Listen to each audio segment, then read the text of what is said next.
Hello everyone and welcome back to PAX and Recreation, I guess.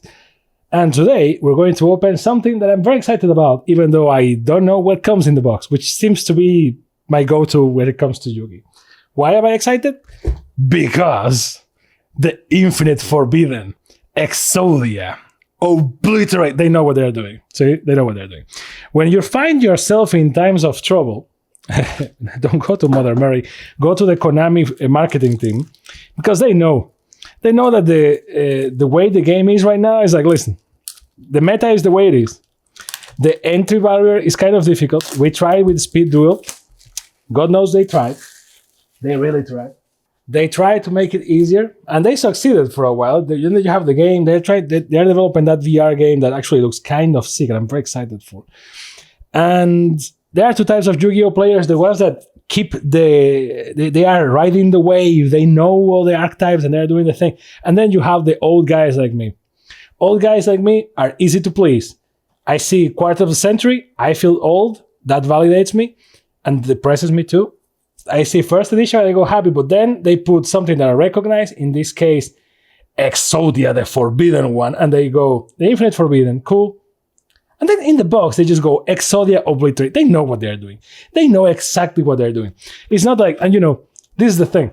I bought this, I'm going to be honest here, right? I'm not going to be a fake or a pretender here and be like, oh, they're all the archetypes in this thing. It's like, if you follow this channel, you know me for a while, right? Like, I'm an old school Yugi boy. Yugi boy, like I'm an old school Yugi person, right? Like I like my Yugi. I was raised on Yugi. I think a good part of the reason why I like trading cards is because of YuGiOh, and to be fair, I'm not scared of admitting it. And I think like me, a lot of people, I guess that old school Magic players scoffed at YuGiOh, but a lot of us that actually play and support Magic today. We're raised with Yu-Gi-Oh! Like that fantasy of like putting the cards and getting the stuff, like that whole thing. So don't hate us. Don't hate the OGs. I'm gonna be honest here.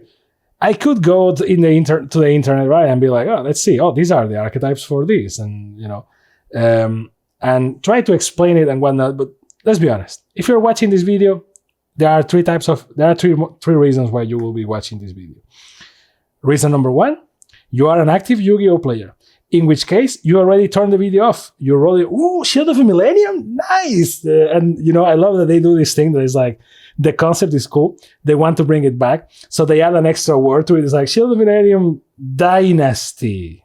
So they make the card viable nowadays. It's like when they did like the Celtic Guardian, it's like obnoxious Celtic the Guardian. And now it's a viable card, more or less. Because, 5 for a 300 defense thing, now it's like, can be destroyed by a spell or trap effects. Nice. You can only use each of the following effects of Shield of Millennium Dynasty once per turn. If this card is in your hand, you can place it in your spell or trap zone as a face-up continuous spell. While this card is a continuous spell, you can either pay 200 life points or reveal 1 Millennium Ankh, I guess it's Ankh that is pronounced, in your hand. Special summon this card, and then you can add 1 Millennium Ankh from your deck to your hand. That's cool, I guess. Cosmic 3 Ears Mistil. Okay. So as I was saying, sorry, if you're watching this, there are three reasons, right? Like, either you are like a proactive pro Yu-Gi-Oh player and you know your stuff, in which case you're just listening to me and you're like, brother, this guy is sick. Like, because I'm gonna be honest with you, I don't play Yu-Gi-Oh not professional, like proactively now. I don't go to the LGS and try to play Yu-Gi-Oh because, being very honest, it's difficult to me. It's almost the Giant Soldier of Stone. Almost. Is the golem that guards the Millennium Treasures. Which, potato, that works for me.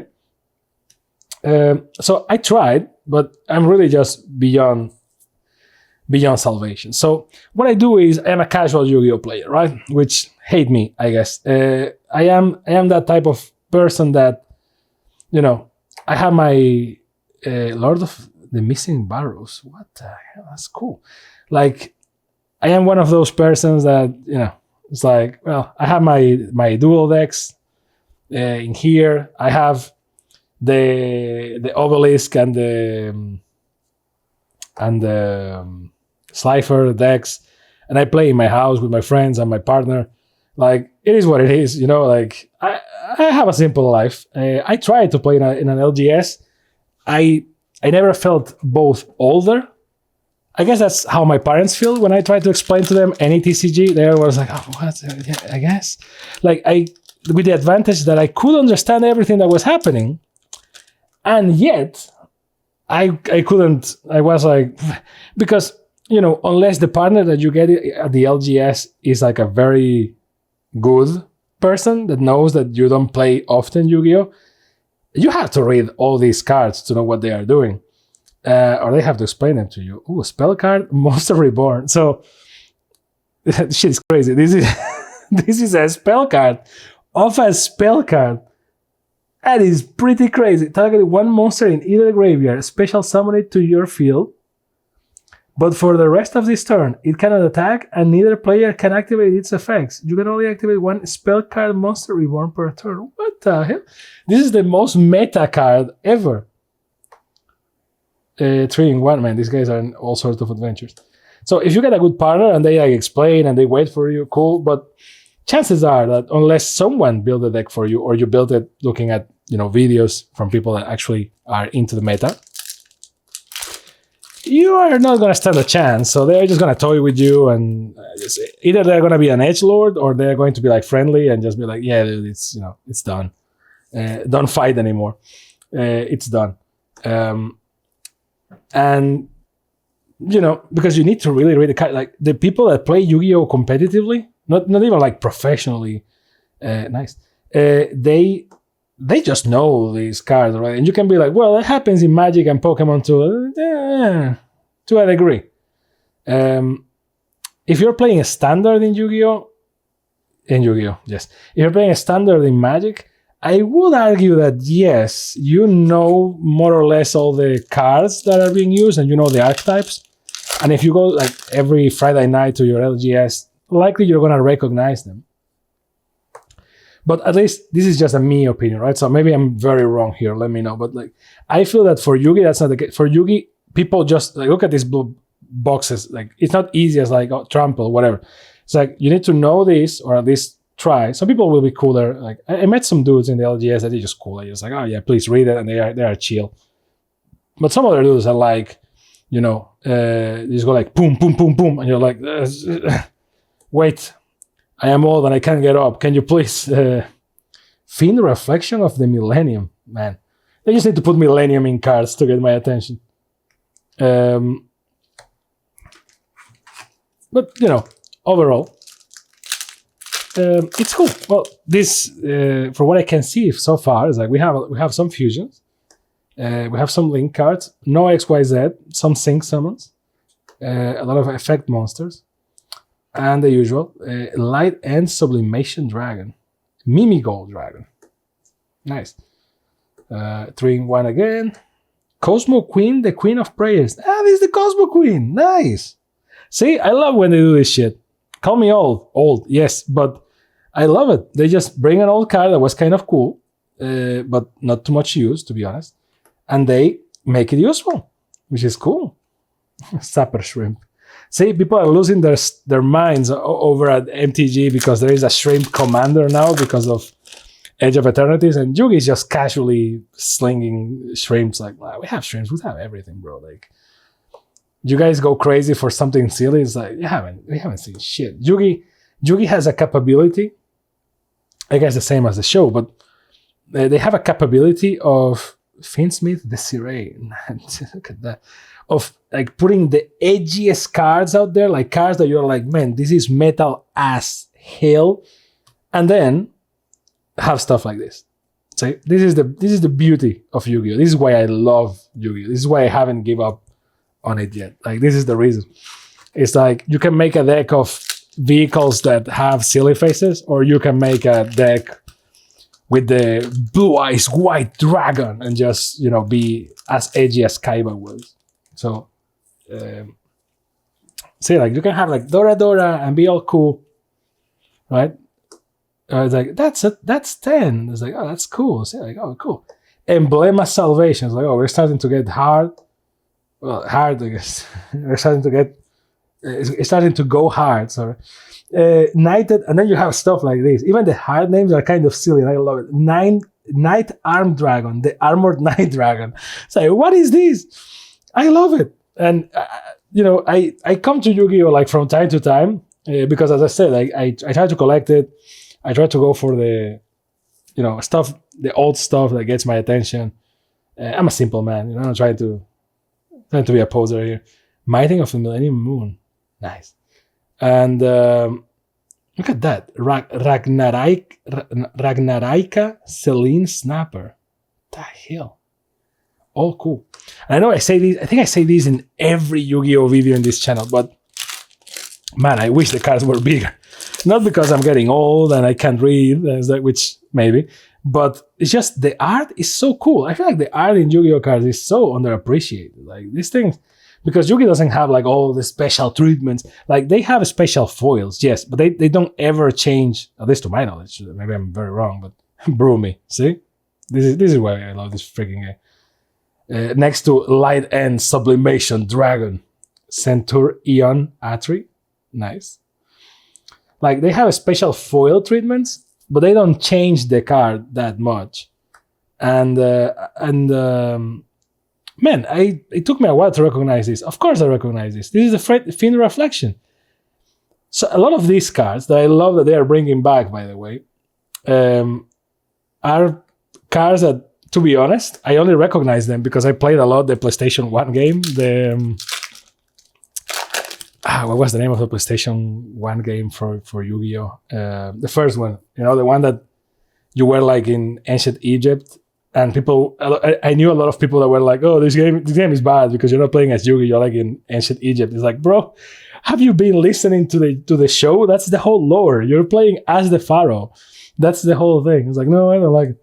Ooh, nice. I can't read it easily because of all the foiling, but let's see. Silvera, I guess you can read it like this.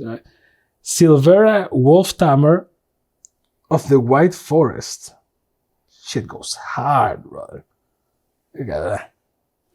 See, they don't even like. It's like, oh, gold text, that's good enough, but they don't ever have like a special weird treatment like full art, anything. Mementotlan Shipley. Memento. Hey, this is the. I recognize this thing. I am old. This is the. But it wasn't called Mementotlan Shipley. It was. Oh man, I don't remember the name. It was a ship, a pink ship in this exact position. Man. Dragon's Light and Darkness. No, that goes hard. Maybe do I have that card? Technical pause. I knew I had it. See, advantages of being old, kids. Behold. Some good old Yugi cards from the OG decks and then the reprints that they did for Yugi decks. But the most important thing, here it is. And not only one, but two of the cards we already saw here. I know that you are seeing this video, and if you are actually play Yugi, you're like, yes, I know. It's like, shut up. Let me enjoy my shit. So, listen. Here it is. Mystical Ship number 2. See? This is the stuff. 800, 1000. It was a normal monster. Normal monsters are now a relic of a better era, I guess.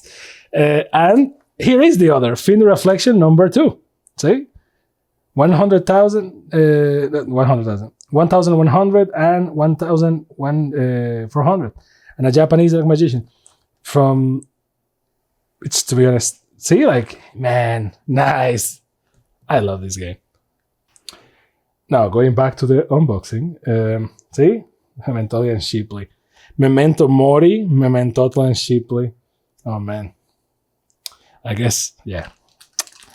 That's the stuff. I like it a lot that they try to make those old monsters viable, because there is no other way of making them viable except like in Duel Links. And in Duel Links, they tried to keep the power creep small, and it went again to shit very fast. So it was nice for like the first 6 months, and then, suddenly it wasn't anymore. And there's a lot of white forest. I'm waiting for the Witch of the Black Forest to... Ooh, Exod Fires of Rage. Nice. So this is basically Exodia. This card is always treated as an Exod and Obliterate card. Nice. If you control a level 10 or higher Exodia monster, destroy all cards your opponent controls. If this card is in your graveyard, except the turn it was sent there, you can banish it. Then activate one of the following effects. Add one Forbidden One monster from your deck or graveyard to your hand, and shuffle up to 5 Forbidden One monsters from your graveyard and or banishment onto your deck. You can only use each effect once per turn. Very useful for an Exodia deck. Gimmick Puppet, Depress Part. See, this is why we stand this game. Look at that. Yes, that's me every day. Yeah. So, Moon of the Closed Heaven and Maldoce Desert. Okay, nice. Well, so far we got one Exodia card and a couple of throwbacks at old cards. But I love that they do that. In that game, is it Forgotten Memories was the name of the PlayStation 1 game? I don't remember. A lot of cards that you will never see in person because, you know, boosters were very expensive back then. And, well, they still are very expensive, but now I am an adult. But a responsible adult. Look at all these cards. Dark End Evaporation Dragon. Sure. Well, it's the same we put in the back. Is Mementomictlan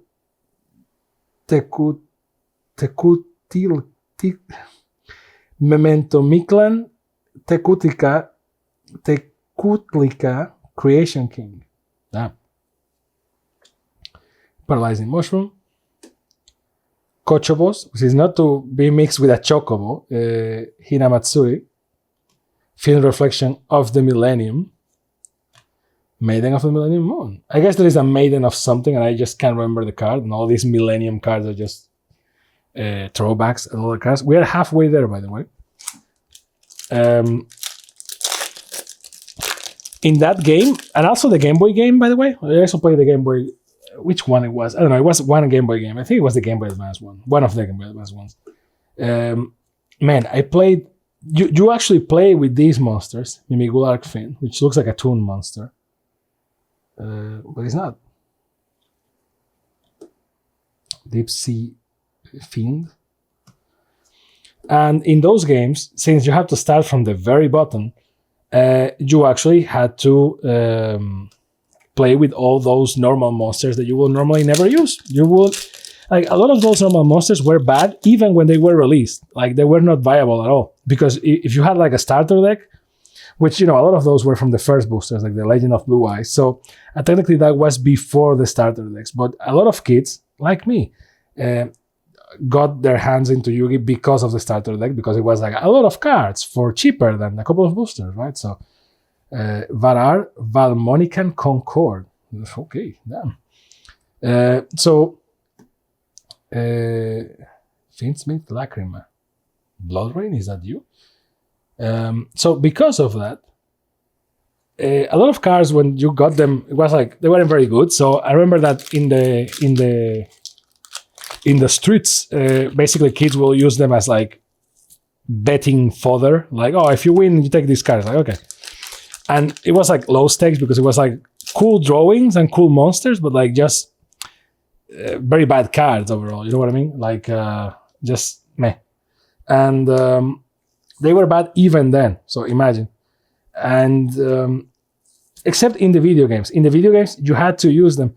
And in the PlayStation 1 game, ooh, Light and Darkness Dragon Lord. Damn, that thing goes hard. One level 8 Light Dragon Monster and one level 8 Dark Dragon Monster. Must be fusion summoned. While face up on the field, this card is also dark, because it's light, yeah. So it's also dark attribute. Once per chain. If a spell or trap card or monster effect is activated, quick effect, this card loses exactly 1000 attack and defense, and if it does, negate activation. If this card is in its owner's possession, is destroyed by an opponent's card, you can target one dragon monster in your graveyard, special summon it. Okay, I mean, Looks good. I don't know how it sits in the competitive scene nowadays, but it looks good. Doesn't look crazy though. Looks good. Mansion of the Dreadful Dolls. And Deep Sea Fiend. So I remember that game, and that game was the one that had that crazy fusion system that is like, oh, you can fuse any two monsters and it will give you like a stronger monster. And as a kid, you will just throw them together and see what you get, like out of desperation.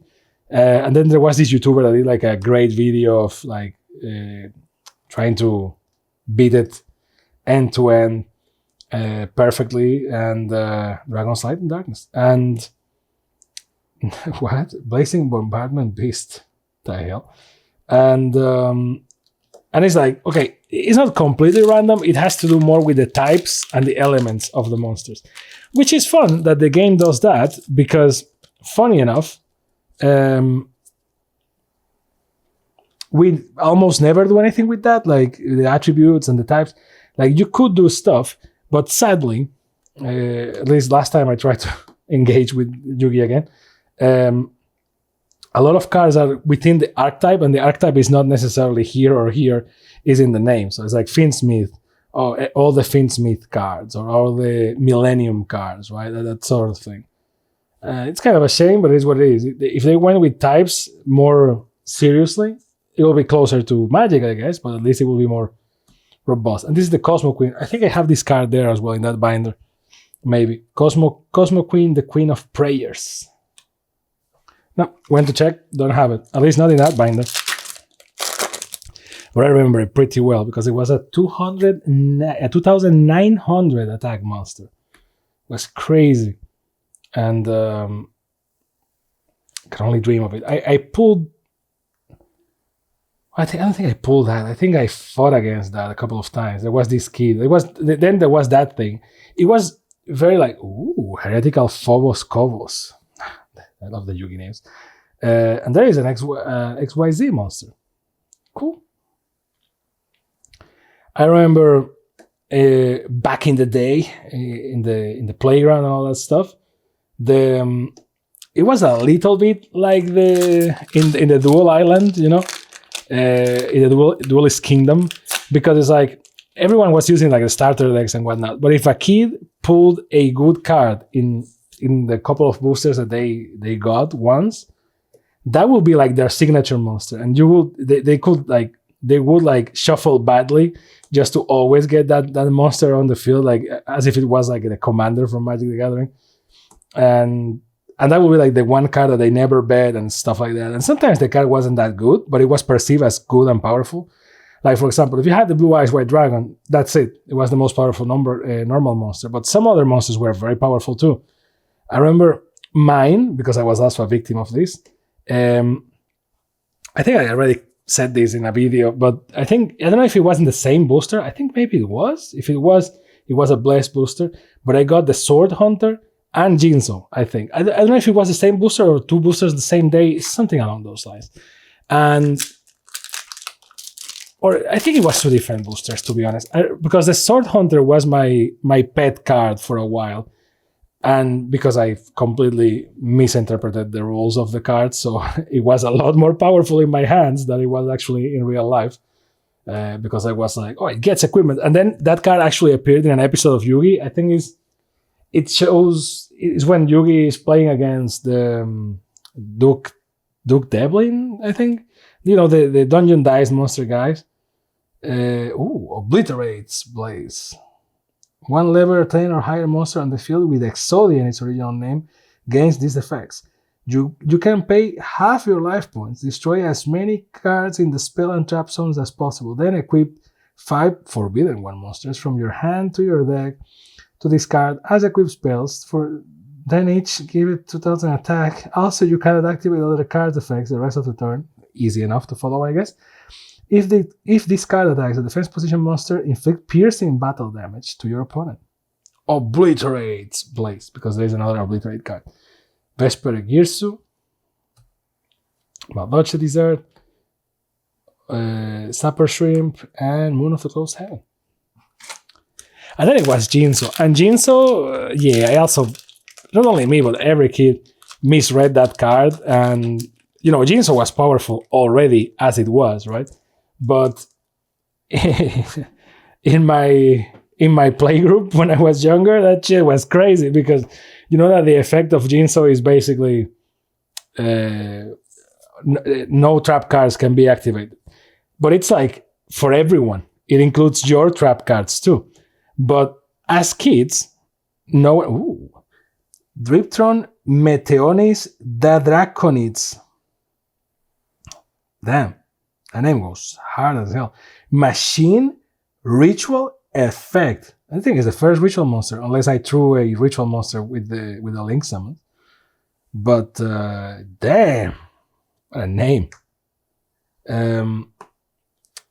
And yeah, us as kids couldn't understand that the card will have a downside. Like, why would you play a card that is bad to you, right? So it was like, oh, obviously, it's all trap cards from your opponent. So that was a busted as hell Jinso. And as you can imagine, that made me very powerful for a while until, you know, the game started to escalate. But yeah, those were other times. So that's the importance. And I guess, and you know, can you believe that no one corrected me regarding that? Like no one, not even myself. Years later, I was like rereading those cards. I was no longer playing Yugi. I was just looking at them with some sort of nostalgia, I guess. And I was like, wait, this thing is for every card. I think I played a Yugi game, like maybe a Game Boy Advance game or something. And I noticed that it disabled all trap cards. And I'm like, oh, oops. And no one corrected me. It was crazy. Maldoche Queen Tiara Phrase. Or Tiara Phrase, I guess. Another XYZ. Nice.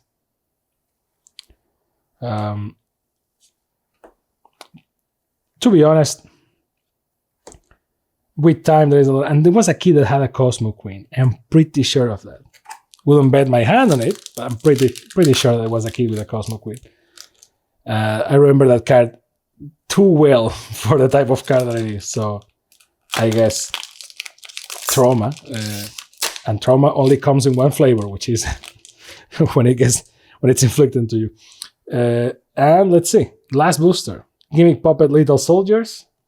A lot of effect monsters in this one. And no Exodia. And someone is gonna be like, well, if you saw the list of that box, you will see that there are no pieces of Exodia. It's like, shut up, let me be happy. Emblema Salvation, Valmonica Creation, Silhouette, because it's a hat trick. Gonna love the names. Bet and Bat, Gimmick Puppet Rouge Doll, or Rouge. 3-in-1, and a Blazing Bombardment Beast. So, what are my feelings here? Well, I don't know, not is my usual vibe with Yugi. I'm sorry if you are like an active Yugi player and you feel like I'm an idiot. I am, maybe. I will recognize that. I just saw Exodia and went, and that's, can't blame me, right? Don't hate too much on me. But we got 2 Exodia-related cards, which is good, and a lot of throwback cards, which I'm cool with. The cards that look freaking crazy, well, they do look freaking crazy. However, I don't know if they are even good. Like, for example, Dritron Meteonis Dadraconids, it's like, right? So, I don't know, it feels good, I guess, but I guess we will see when the video is edited, and we will see like if it was worth it in any other sense. But overall, pretty good. I feel good, and that's all that matters. So let me know down below what you feel about this, and if you are a Yugi kid, let me know too, because I love to talk with other Yugi kids for us to both not feel old. So, so. Thank you very much for watching. Don't forget to like, subscribe, and all those things that the cool kids need to do. And I will see you next time on your favorite channel, PAX and Recreation. Bye.